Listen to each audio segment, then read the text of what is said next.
Greetings, welcome back to Black Bear News, where we are discussing abrupt climate change, and I'm going to read a couple of different articles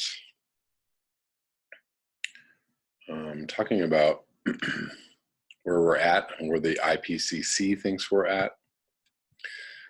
But before I do that, I wanted to read this comment from Sterling Pound, which I really appreciated, and many other people appreciated this comment as well. Sterling Pound says, as I'm in, my 70th year, I have maybe a small handle on what's normal for our always chaotic British weather. The penalty, or maybe the blessing for living on the northwest edge of a continent with a prevailing westerly wind, we do get rain from time to time. Snow down in London has become a rarity. We don't get much here on the coast anyway. I blogged earlier in the year that thanks to getting just the edge of a cold front, the beast from the east, right at the time of bud burst, the trees didn't come into leaf until mid or late May. It looked like winter hung around for weeks, when in the mild, wet winter of 2017, everything leafed in early April, and I had never seen so much biomass erupting before. This disjunct seems to be a problem. With spring arriving earlier every year, plant and insect species especially will get caught out by late winter frosts in spring. We then had a hot, dry, early summer, a lot of dead vegetation making a fire risk, and now what? Last night's weather forecast, 6 p.m. 14C, 8 p.m. 14C, midnight 14C, 6 a.m. 14C, 8 a.m. 14C, normal? I just took the dog for a walk and noticed everything in the valley has started to turn brown and die off. But we've had no frost yet. It's been on-off cloudy, rainy, sunny, mild. I'm getting paranoid about clouds too. They seem not to be quite what they used to be, fatter and lower, like a kid's drawing. You'd expect fall maybe in November now, not early October. So we've had only 2 months of normal growth this year, meaning less uptake of CO2 and less transpiration of O2. This browning happened practically overnight. Living on my own, I have no one I can talk to about this stuff. Every tree in the valley is showing signs of stress. I've seen maybe 24 bees all summer, many of them crawling on the ground, appearing disoriented, but who notices? No one ever looks up anymore, just down at their damn phones. And that is a problem. People are not looking up and noticing the things around them, and maybe they don't want to. I mean, people are just so myopic, so just living life with the blinders on. And indeed they are. There's just this straight connection from eyes to phone, or eyes to TV, or eyes to computer.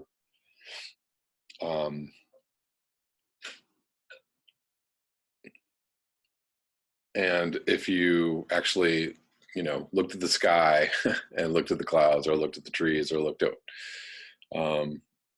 took a deep notice of your surroundings, I'm sure that many people would start to worry, as those of us who have taken notice of what is going on. Interesting also the reports of browning and of trees having stress. And I've heard this from other people in other places. Quite a few people were commenting on this comment that they had seen the same things. And who knows what is the cause? I'm sure there are multiple causes. Again, as the trees look worse and worse here in LA every single day, is it just the result of just abnormal weather patterns, weather whiplash, too much heat, too much UV? Who knows what the problem is, but if this continues to progress in multiple places around the globe over the next year or two. Who knows what this planet is going to look like very shortly. Again, I take I'm taking deep note of the trees every single day. And I'm just seeing some very odd things that, not only am I seeing, they're now trying to actually kind of like manage the situation. I'm seeing that. So a lot of trees have half dead leaves, half live leaves. A lot of trees have lost all the dead leaves. So you see trees that are half green and then a bunch of like barren branches sticking up. It looks really bizarre. So what they've started to do is just cut all those dead branches off, or chop the trees way down and just leave whatever's green on there. That's one of the methods, or just clean the tree out completely. I've noticed that the hills are looking more and more bare. I don't know.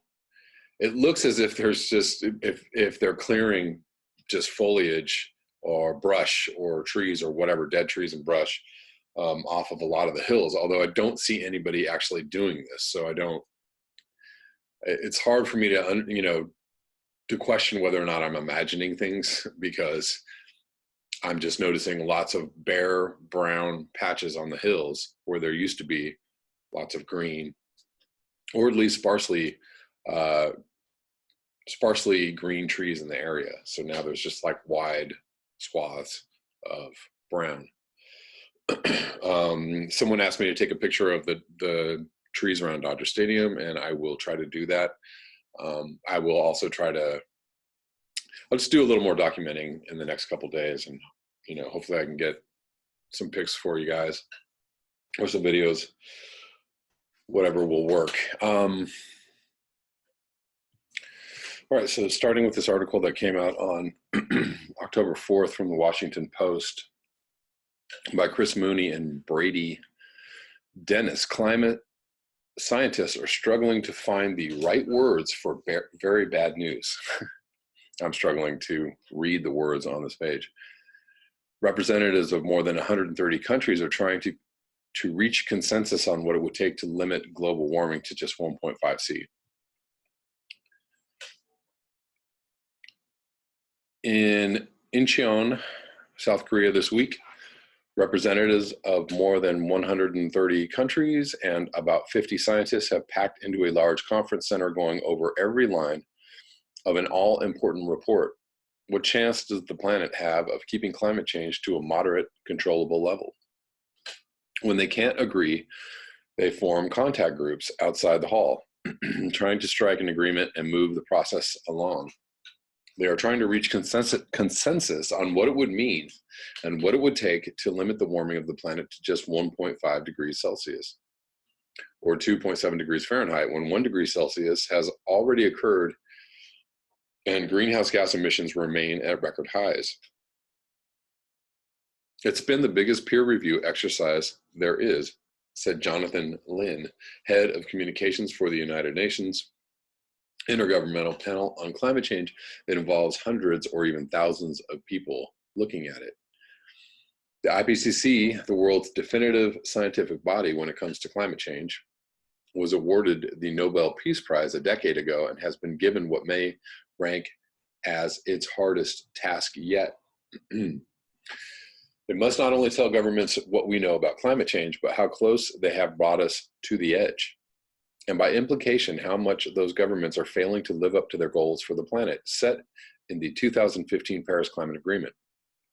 1.5 degrees is the most stringent and ambitious goal in that agreement, originally put there at the behest of small island nations and other highly vulnerable countries, but it is increasingly being regarded by all as a key guardrail.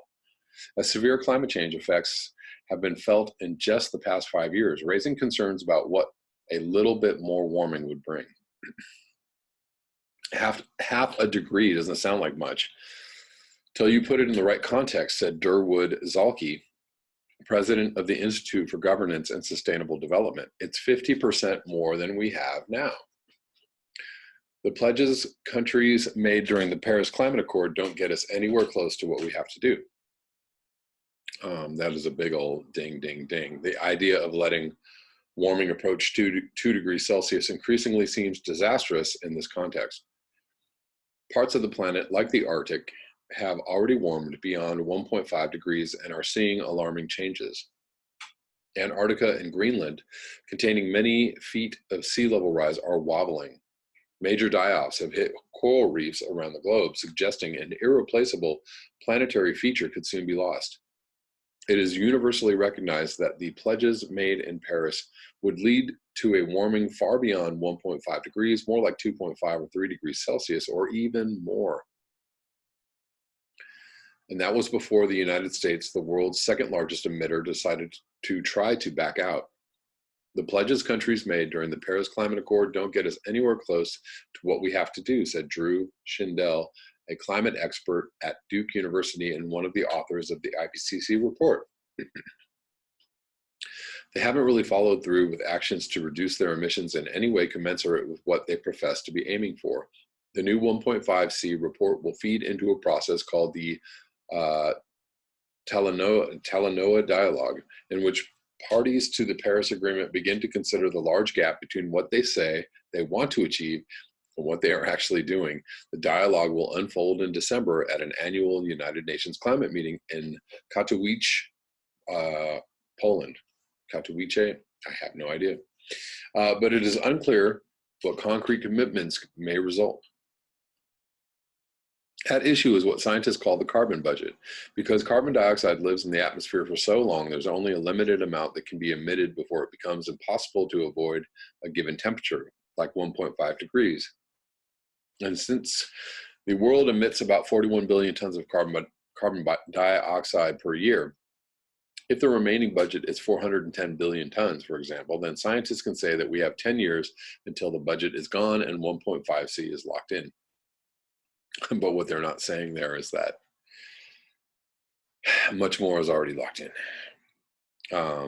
That's a huge miscommunication or lie by omission. Unless emissions start to decline, which gives us more time, this is why scenarios for holding warming to 1.5 degrees C require rapid and deep changes to how we get energy. The window may now be as narrow as around 15 years of current emissions, but since we don't know for sure, according to the researchers, that really depends on how much of a margin of error we're willing to give ourselves. And if we can't cut other gases such as methane, or if the Arctic permafrost starts emitting large volumes of additional gases, which it already has, then the budget gets even narrower. It would be an enormous challenge to keep warming below a threshold of 1.5 degrees Celsius, said Shindell bluntly. This would be a really enormous lift. As in a very hard task. So enormous, he said, that it would require a monumental shift towards decarbonization. By 2030, barely a decade away, the world's emissions would need to drop by about 40%. No. By the middle of the century, societies would need to have zero net emissions. Man, just this is the go-to scientific body on climate change. We're in trouble. What might that look like? In part, it would include things such as no more gas-powered vehicles, a phase out of coal-fired power plants, and airplanes running on biofuels. Ooh, there's problems. It's a drastic change, he said. There are huge shifts. This would really be an unprecedented rate and magnitude of change. And that's just the point. 1.5 degrees is still possible, but only if the world goes through a staggering transformation, and only if the IPCC tells the truth. Only if people tell the truth. This is not going to happen if you're lying to people, if you're misleading people. And that's just the point, blah, blah. An early draft leaked and published by the website Climate Home News suggests that future scenarios of 1.5C warming limit would require the massive deployment of technologies to remove carbon dioxide from the air and bury it below the ground. Such technologies do not exist at anything close to the scale that would be required. There are very there are now a very small number of pathways to 1.5C that don't involve carbon removal, said Jim Ski, or Skia, chair of the IPCC Working Group 3 and a professor at Imperial College London. It's not clear how scientists can best give the world's governments this message, or to what extent governments are up for hearing it. Oh, and here's a picture of a dying Joshua tree in California.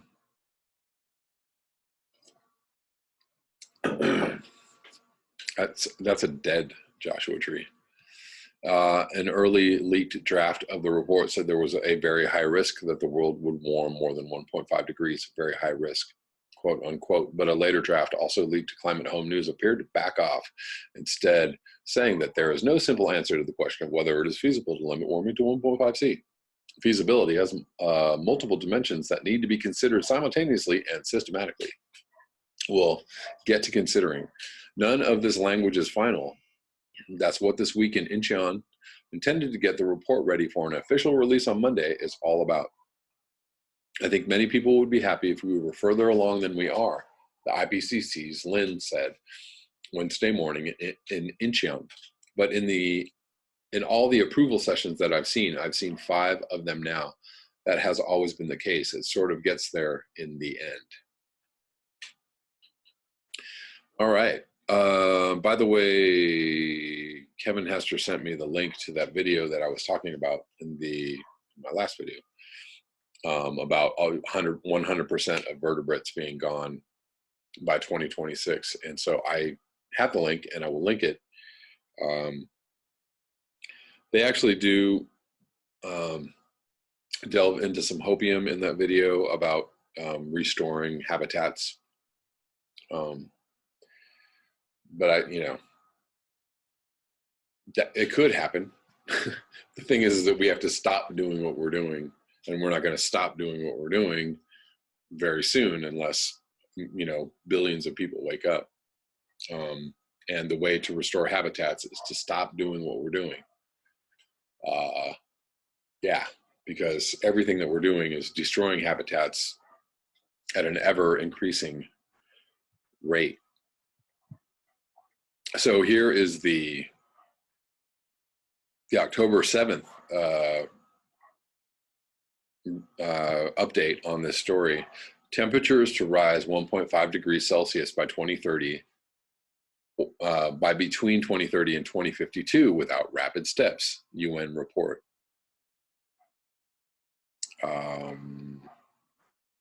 This is from Reuters by Nina Chesney and Jane Chung. Temperatures are likely to rise by 1.5 degrees Celsius between 2030 and 2052 if global warming continues at its current pace. And if the world fails to take rapid and unprecedented measures to stem the increase, a UN report said Monday. The UN Intergovernmental Panel on Climate Change met last week in Incheon, South Korea, to finalize the report, prepared at the request of governments in 2015 when a global pact to tackle climate change was agreed.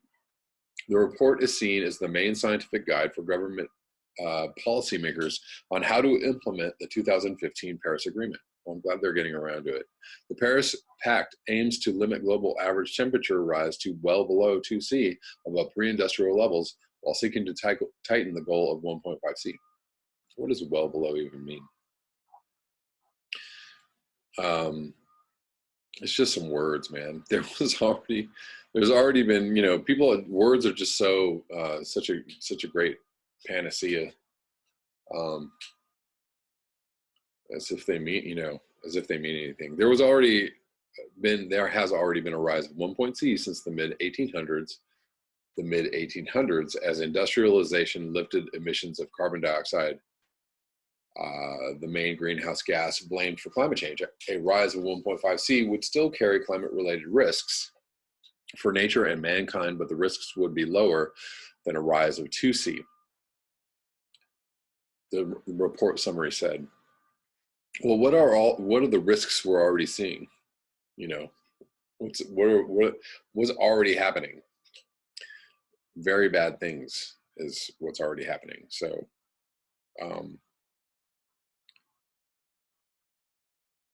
just an increase in very bad things. That's all that's going to happen.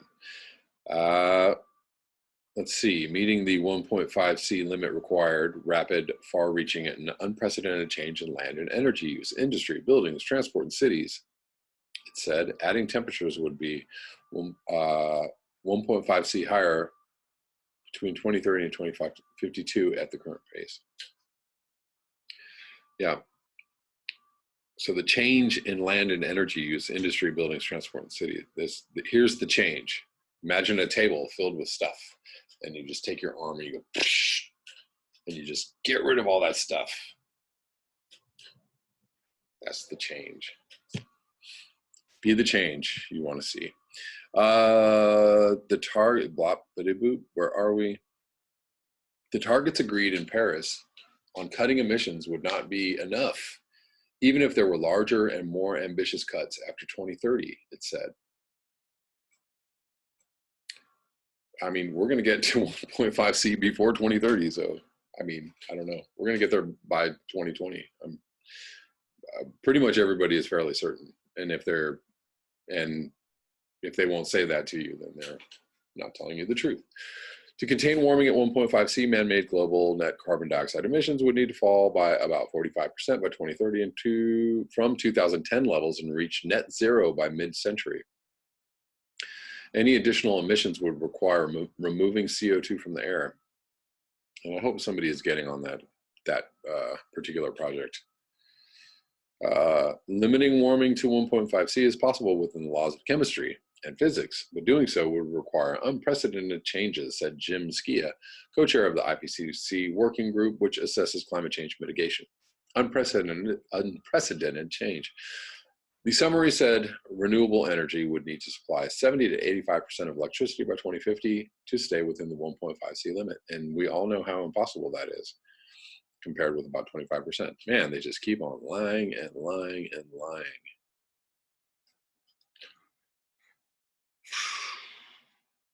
It's rather depressing. Using carbon capture and storage technology, the share of gas-fired power would need to be cut to 8% and coal to between 0 and 2%. There was no mention of oil in the context of the summary. If the average global temperature temporarily exceeded 1.5 C, additional carbon removal techniques would be required to return warming to below 1.5 C by 2100. Okay. All right, guys, get on it. But the report said the efficacy of measures such as planting forests, bioenergy use, or capturing and storing CO2 were unproven at a large scale and carried some risks. Steps like reflecting incoming solar radiation back into space were not assessed because of the uncertainties about using such technology, the report said. It said keeping the rise in temperatures to 1.5 C would mean sea levels by 2100 would be 10 centimeters lower than if the warming was 2 C. The likelihood of an Arctic Ocean free of sea ice in the summer would be once per century. Say what? The likelihood of an Arctic Ocean free of sea ice in the summer would be once per century, not at least once a decade, and coral reefs would decline by 70 to 90% instead of being virtually wiped out. Well, that's good news. And just ridiculous. This is just ridiculous. Oh, Lordy. The report shows that we only have the slimmest of opportunities remaining to avoid unthinkable damage to the climate system that supports life as we know it, said Amjad Abdullah, the IPCC board member and chief negotiator for the Alliance of Small Island States. He seems to be slightly more in touch with reality.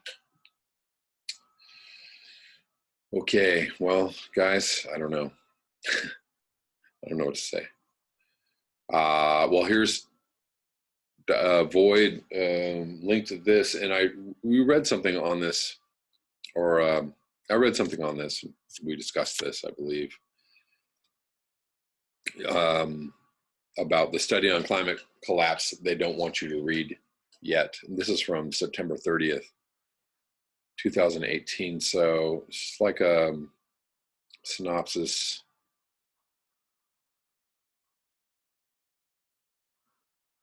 And then there's a letter at this that seems interesting. Anyways, I'm going to read the synopsis just to kind of see if we can steer things back into the realm of the real. A research paper concluding that climate-induced collapse is now inevitable was recently rejected by anonymous reviewers of an academic journal and has been released directly by the professor who wrote it to promote discussion of the necessary deep adaptation to climate chaos. I am releasing this paper immediately, directly, because I can't wait any longer in exploring how to learn the implications of the social collapse we now face, explained the author, Dr. Bendel, a full professor of sustainability leadership. In saying the paper was not suitable for publication, one of the comments from the reviewers questioned the emotional impact that the paper might have on readers. I was left wondering about the social implications of presenting a scenario for the future as an inevitable reality, and about the responsibility of research and communicating climate change scenarios and strategies for adaptation, wrote one of the reviewers. As the authors pointed out, denial is a common emotional response to situations that are perceived as threatening and inescapable, leading to a sense of helplessness, inadequacy, and hopelessness, and ultimately disengagement from the issue. So you want to avoid denial by denying the truth, the release of the truth. Damn it, we cannot have it. The perspective is discussed in the paper as one that enables denial. Professor Bendel explains in his response to the editor that the response may reflect the self-defeating hierarchical attitude towards society that many of us have in both academia and sustainability, where we censure our own exploration of a topic due to what we consider should or should not be communicated. There is both scholarship and experience on the impact of communicating about disaster, and I discussed that in the paper. Moreover, Bendel consulted with practicing psychotherapists on both the motivational and mental health implications of this analysis and was reassured that perceptions of a collective tragic failure should not in itself be a cause for depression. Instead, it would trigger transformative reflection, which could be supported and would be inevitable one day, given the inevitability of mortality for all human life. The paper offers a new framing for beginning to make sense of the disaster we face, called deep adaptation. It is one that Professor Bendel proposed in a keynote lecture 2 years ago and has influenced community dialogue on climate change in Britain in the past 2 years, including in Peterborough, and Newcastle, as well as being used by the Dark Mountain Network. And this is a letter from Professor Jem Bendel to the editors of the journal.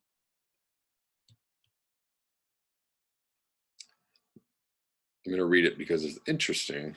Dear Professor Adams, it is an odd situation to be in as a writer, but I feel compassion for anyone reading my deep adaptation article on the inevitability of near-term social collapse due to climate chaos. Exclamation point. I'm especially grateful for anyone taking the time to analyze it in depth and provide feedback. So I'm grateful to you for arranging that and the reviewers for providing their feedback. Some of the feedback, particularly recommendations for a better introduction, were helpful. However, I am unable to work with their main requests for revisions, as they are, I believe, either impossible or inappropriate, as I will seek to explain. I agree with Professor Rob Gray that the journal's constant exploration of new and challenging perspectives on how accountability and sustainability might play out in organizations, ensures a stimulating source of articles, experiences, and ideas. It is why I was pleased to guest edit an issue last year and bring critical perspectives on leadership to its readership. However, the topic of inevitable collapse from climate change is so challenging, it is not surprising it didn't find support from the anonymous peer reviewers. I would have had difficulty finding motivation for undertaking a complete rewrite given the conclusion of the paper that the premise of the sustainable business field that the journal is part of is no longer valid. Indeed, the assumptions about progress and stability that lead us to stay in academia in the field of management studies are also now under question.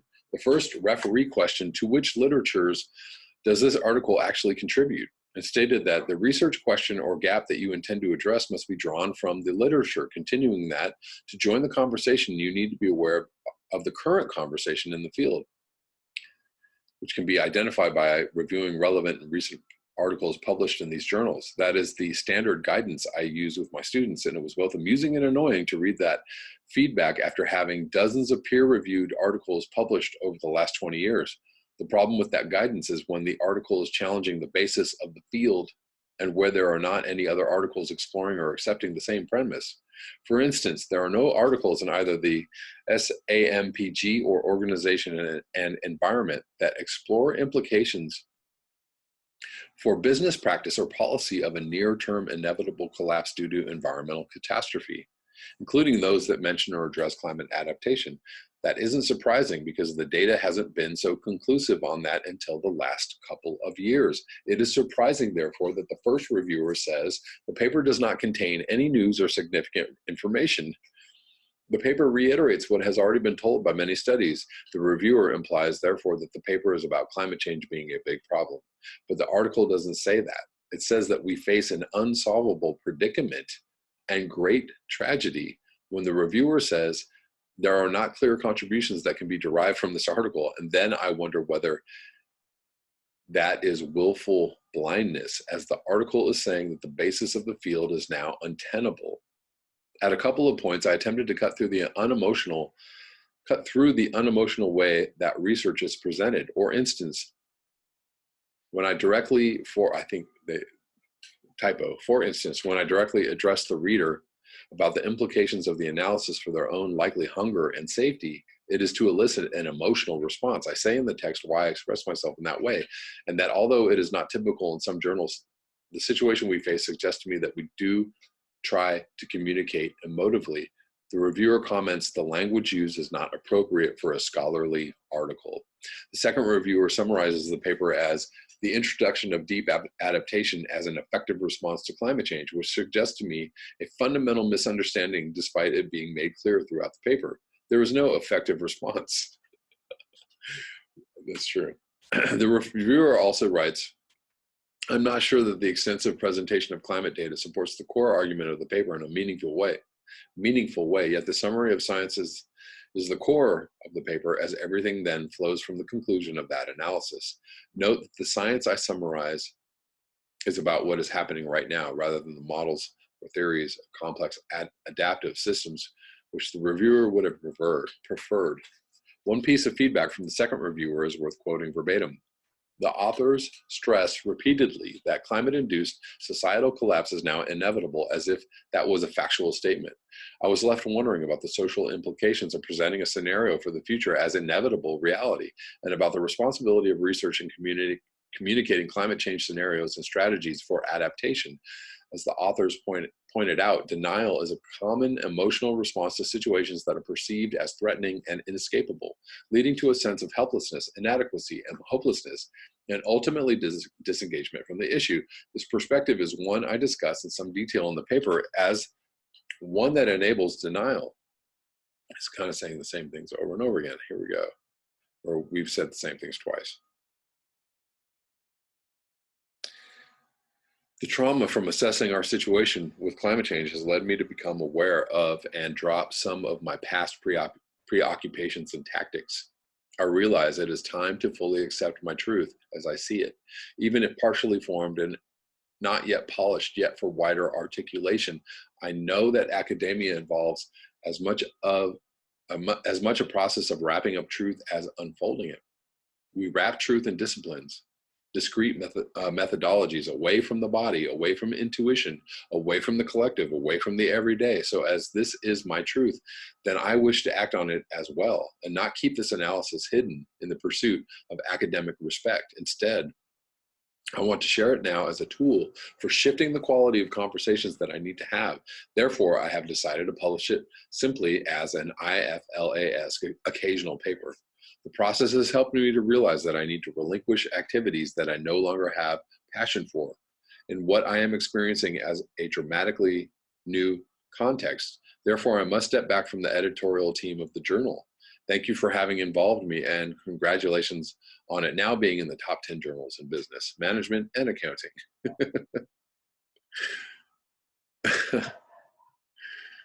All right.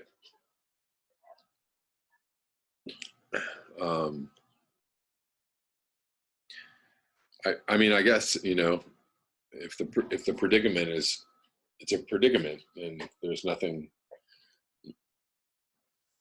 well, he's presenting, I suppose, a scenario for a solution or deep adaptation, which would be the way to deal with something that is,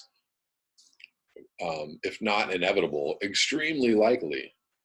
So if something is, you know, likely on the level of 80 or 90%, you know, shouldn't we look at that as the likely scenario and not the, you know, shouldn't we act as if that is the likely scenario, as if that is the inevitable scenario, and not act like, well, you know, there's a 10% chance that, you know, magical goblins will come out of the sky and, you know, solve everything for us. I don't know.